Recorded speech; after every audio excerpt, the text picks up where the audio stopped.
जय हिंद साथियों। रेलवे बहुत सारे एग्जाम्स कराती है, उनमें से एक एग्जाम है रेलवे ग्रुप डी का। जो एग्जाम है ये एग्जाम रेलवे कराती है और इसमें जो वैकेंसीज आई हुई हैं वो इस समय वैकेंसी आई हैं लगभग लगभग 32,000 के आसपास वैकेंसीज आई हैं। और पहले इससे पहले 1,15,000 के आसपास वैकेंसी आई थी 2019 में। इस बार जो वैकेंसी आई है लगभग लगभग एक तिहाई के पास आसपास आई हैं, जो वैकेंसी 32,438 है। तो वैकेंसी तो कम आई है और इसके साथ में कंपटीशन भी बढ़ जाता है। तो ग्रुप डी का एग्जाम जिसकी क्वालिफिकेशन कोई भी जो होता है वो जो 10th पास होता है वो दे भर सकता है। और इसकी जो एज है 18 से लेकर के 36 साल तक की कोई भी जो होगा वो एग्जाम दे सकता है। तो यहाँ पर अगर देखा जाए कि केवल सिर्फ 10th पास मांगते हैं और इसमें एज जो है वो 18 से 36 साल तक की है। तो इन सब चीजों को देख करके देखा जा सकता है कि कंपटीशन जो है वो बहुत बढ़ जाता है और नंबर ऑफ वैकेंसीज वो भी कम हुई हैं। पिछली बार 1,00,000 के आस 1,20,000 के आसपास वैकेंसी आई थी, जिसका एक तिहाई के इस बार जो वैकेंसी आई हुई है। तो एग्जामिनेशन जो इस बार होगा या होता है वो एग्जामिनेशन होता है ऑनलाइन, जो कंप्यूटर बेस्ड टेस्ट होता है यानी सीबीटी, उसके थ्रू एग्जामिनेशन होता है। और उसके साथ में जो इसका जो जब आप ज्वाइन करोगे, जब आपका लग जाएगा, तो इसका जो बेसिक पे होता है वो 18,000 होता है आसपास, और जितने भी अलाउंसेस मिलते हैं वो सारे मिलेंगे। तो जो ग्रुप डी की वैकेंसी जो इसमें आई है, जिनका फॉर्म आप सबने भर दिया होगा, लगभग लगभग सबने सबका जिन्होंने भरा है उनके लिए लगभग ये मान के चलते हैं कि अगर ये मार्च है तो ये जून से जुलाई तक की जो है वो एग्जाम हो सकता है। उससे पहले कुछ एग्जाम्स रेलवे के हैं, उसके बाद में ही हमारा जो एग्जाम ग्रुप डी का वो होगा। हम लोग देखते हैं कि आगे क्या क्या होता है, इसमें क्या क्या सिलेबस पूछा जाता है, क्या क्या और सारी चीजें होती है। उन सब चीजों के बारे में देखेंगे कि सिलेबस में किस पोर्शन से कितना क्वेश्चन पूछे जाते हैं, किस पोर्शन से कितना चीज ली जाएगी। तो हम लोग आगे चीजें देखते हैं। जैसे अगर कहा जाए कि एग्जाम पैटर्न क्या होता है, कि एग्जाम पैटर्न में 4 पोर्शन होते हैं, जिसमें अगर जनरल साइंस पूछा जाए तो वो 25 नंबर की पूछी जाती है, और मैथ्स जो है वो भी 25 नंबर की पूछी जाती है, और जो जनरल रीजनिंग है, इंटेलिजेंस, वो 30 नंबर की पूछी जाती है। ये एक ऐसा सेक्शन है जो ज्यादा पूछा गया है, मतलब 30 नंबर का। बाकी जीके और जीएस का जो है वो 20 नंबर की पूछी गई है। सारे क्वेश्चन मिला लिया जाए तो 100 नंबर का क्वेश्चन पेपर होगा आपको, और आपका जो है वो टाइम मिलेगा 1.5 घंटे के आसपास मिलता है, यानी 90 मिनट के आसपास मिलता है। बट इसमें जो ग्रुप डी में है नेगेटिव मार्किंग है, अगर सही क्वेश्चन होगा तो 1 मिलेगा, अगर नेगेटिव मार्किंग होगी तो अगर क्वेश्चन आपका गलत होता है तो वो 1/3 आपका कट जाएगा। ठीक है, यानी अगर ये कहा जाए कि जैसे जीके जीएस एक पोर्शन ये है जिसमें 20 नंबर का आ रहा है, और वहां पर अगर ये देखा जाए कि जो जनरल साइंस है हमारा, अगर जनरल साइंस की सिर्फ पर्टिकुलरली अगर जनरल साइंस देखें तो जनरल साइंस जो है वो लगभग लगभग हमारी जो पूछी जा रही है वो 25 नंबर की पूछी जा रही है, जिसमें सिर्फ फिजिक्स केमिस्ट्री और बायो होगा। बायो के क्वेश्चन और एनवायरनमेंट में इंक्लूड हो जाता है उसी में। तो अगर फिजिक्स केमिस्ट्री बायो और प्लस एनवायरनमेंट अगर इंक्लूड कर दे तो ये 25 नंबर का पूछा जाता है। बाकी जो ये जीएस जीके जीएस का जो है वो सिलेबस बहुत वास्ट होता है, बहुत ज्यादा सिलेबस होता है। तो अगर हम लोग जनरल साइंस पे ध्यान दे ले, और कुछ बच्चे ऐसे होते हैं जिनकी इंग्लिश वीक होती है, उनके लिए भी पॉजिटिव पॉइंट ये है कि इसमें इंग्लिश नहीं पूछी गई है। इसमें हमारा जनरल साइंस यानी जो विज्ञान पूछी गई है, गणित पूछी गई है, और रीजनिंग पूछी गई है, और जीके जीएस पूछी गई है। तो जिनकी अगर इंग्लिश कमजोर, उनके लिए भी प्लस पॉइंट है कि इसमें तैयारी कर करके अपनी एक जॉब है जो सिक्योर कर सकते हैं। हम लोग आगे देखेंगे कि जो सामान्य विज्ञान की हमने अभी बात की है, सामान्य विज्ञान में जो भौतिक विज्ञान है यानी फिजिक्स जो है, फिजिक्स का जो एक लिमिटेड पोर्शन है उससे क्वेश्चंस बनते हैं, केमिस्ट्री का एक लिमिटेड पोर्शन है उससे क्वेश्चन बनते हैं। क्योंकि आरआरबी रेलवे क्या करता है कि मैक्सिमम जो क्वेश्चंस है वो रिपीट करता है, नए क्वेश्चंस बनाता बहुत कम है। अभी तक के जितने भी एग्जाम्स हैं मैक्सिमम टाइम जो है वो क्वेश्चंस रिपीट हुए हैं। तो एक लिमिटेड जो सिलेबस होता है वो सिर्फ सामान्य विज्ञान में ही हो सकता है। बायोलॉजी में भी हमारा कुछ जो है वो पूछे जाते हैं बायोलॉजी का, और एनवायरनमेंट का जो है सेक्शन बी जो है वो बहुत कम है। तो हम लोग अगर देखा जाए कि फिजिक्स, केमिस्ट्री, बायो और पर्यावरण मिलाकर के इन्हीं 3 चीजों से 25 नंबर क्वेश्चन पूछे जा रहे हैं, यानी 25 क्वेश्चन जो है वो सिर्फ सामान्य विज्ञान से पूछेंगे। तो अगर इस पे अगर ध्यान दे लेते हैं तो आपका जो नंबर अच्छे आ सकते हैं। हम लोग आगे का सिलेबस देखते हैं, जिसमें जैसे मैथ जो है वो इसमें एडवांस मैथ और अर्थमेटिक दोनों सेक्शन जो है वो पूछे जाते हैं। जैसे decimals, LCM, HCF, ratio, proportions, जो अनुपात समानुपात पूछा जाता है, मेंसुरेशन, ये एडवांस मैथ का हो गया। समय, टाइम एंड डिस्टेंस हमारा जो मैथ्स का हो गया, प्रॉफिट लॉस हो गया, स्क्वायर रूट हो गया, फ्रैक्शन हो गया। ये जो सेक्शंस हैं जो इनसे क्वेश्चंस कई बार पूछे गए हैं प्रीवियस ईयर में, तो इन्हीं सबसे ही क्वेश्चंस बनने हैं।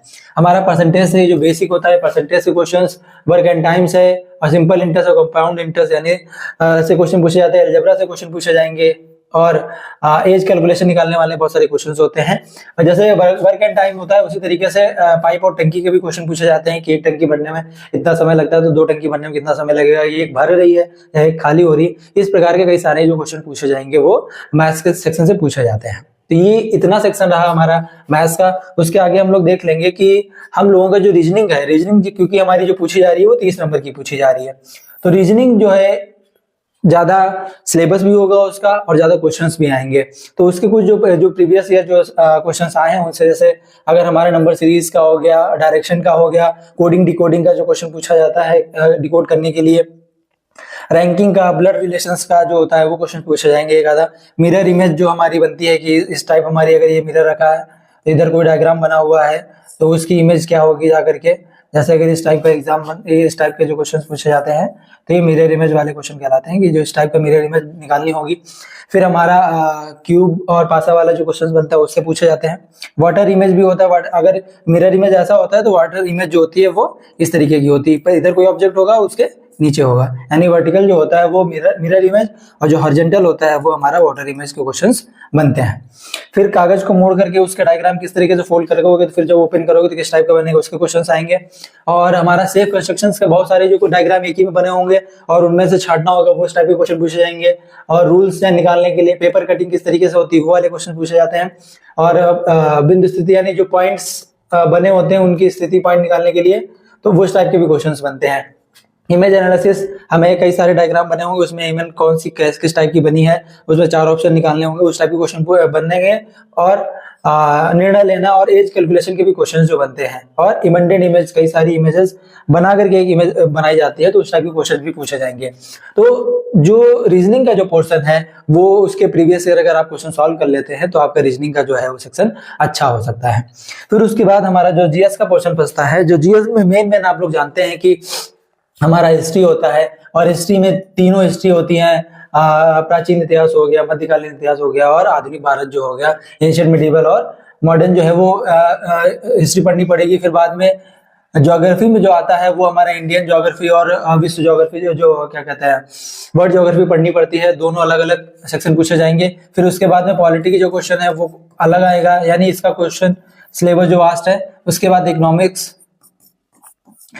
के कुछ जो क्वेश्चन जो होते हैं वो बेस से आते हैं, कुछ क्वेश्चन करंट में इकोनॉमिक्स के पूछे जाते हैं, तो इकोनॉमिक्स भी आता है।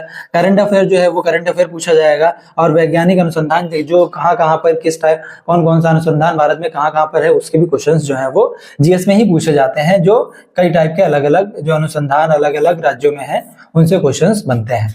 फिर हम लोग सामान्य नीति देखते हैं कि किस प्रकार की जो सामान्य नीतियां बनती है उनसे भी क्वेश्चंस बनते हैं। तो अगर ये कहा जाए कि आपका हिस्ट्री, ज्योग्राफी, पॉलिटी और इकोनॉमिक्स और जो हमारे वैज्ञानिक अनुसंधान और सामान्य नीति हैं, ये सिलेबस दिखने में छोटा लग रहा है, बट इसके अंदर जब आप पढ़ना शुरू करेंगे तो ये सिलेबस बहुत वास्ट है।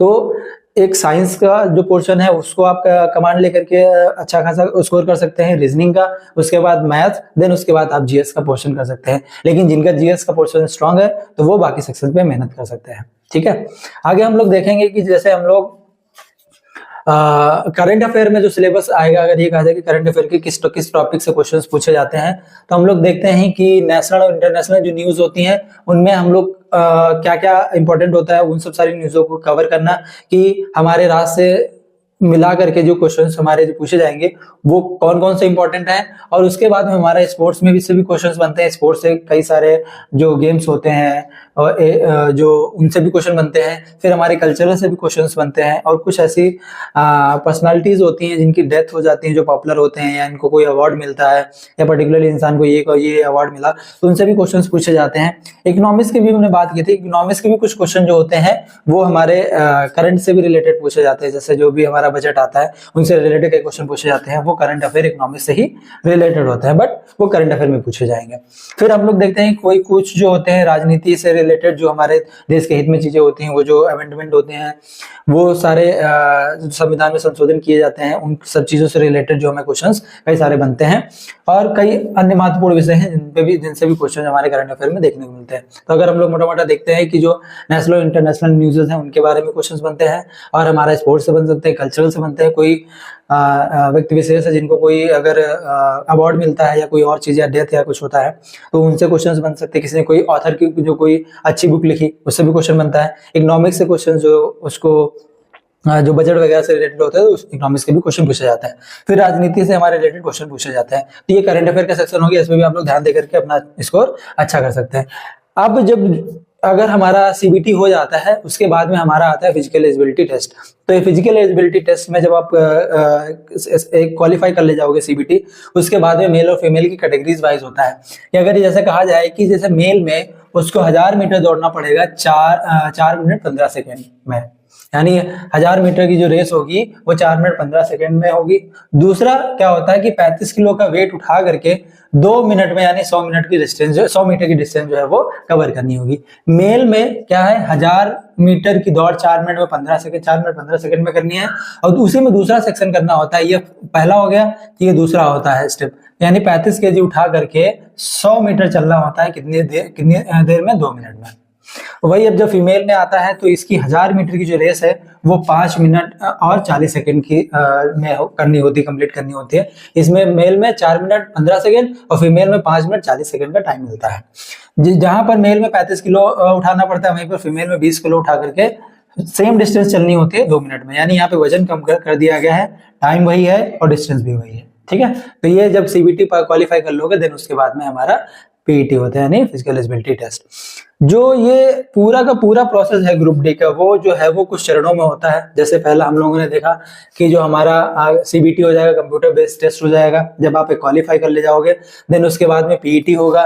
पीईटी में क्या होता है कि मेल को 1000 मीटर जो है वो 4 मिनट 15 सेकंड में चलना पड़ता है और 35 किलो का वेट उठा करके 100 मीटर 2 मिनट में चलना होता है। वही फीमेल को 1000 मीटर की दौड़ 5 मिनट 40 सेकंड चलनी पड़ती है और 20 किलो का वेट 100 मीटर की लेकर के 2 मिनट में चलना होता है। जब आप दोनों क्वालिफाई कर ले जाते हैं तब आपका डॉक्यूमेंट वेरिफिकेशन होगा।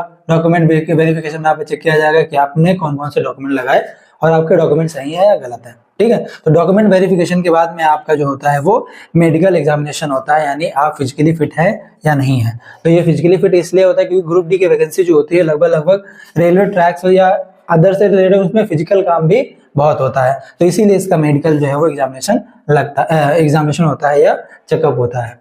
तो ये जो जानकारी थी वो ग्रुप डी रेलवे की थी। तो आप जिन लोगों ने फॉर्म भर दिया है उनके पास 3-4 महीना है, तो उसके बाद में आपका एग्जाम जो है वो जून से लेकर जुलाई के बीच में हो जाएगा। एक नोटिस भी कल की डेट में एक वायरल हो रही थी, जिसमें लिखा था कि 12 जून से लेकर के अगस्त के बीच में एग्जाम होगा। तो अगर वो सही हुई इफ इन ए केस तो आपके पास 3-4 महीने हैं, आप लग करके तैयारी कर लीजिए। कंपटीशन बहुत ज्यादा है क्योंकि नंबर ऑफ वैकेंसी बहुत कम हो गई है। 1 लाख के आसपास आई थी, इस बार 32,000 के आसपास आई हैं, तो नंबर ऑफ वैकेंसी कम है और अप्लाई करने वाले लोग ज्यादा है, तो कंपटीशन अच्छा खासा होगा।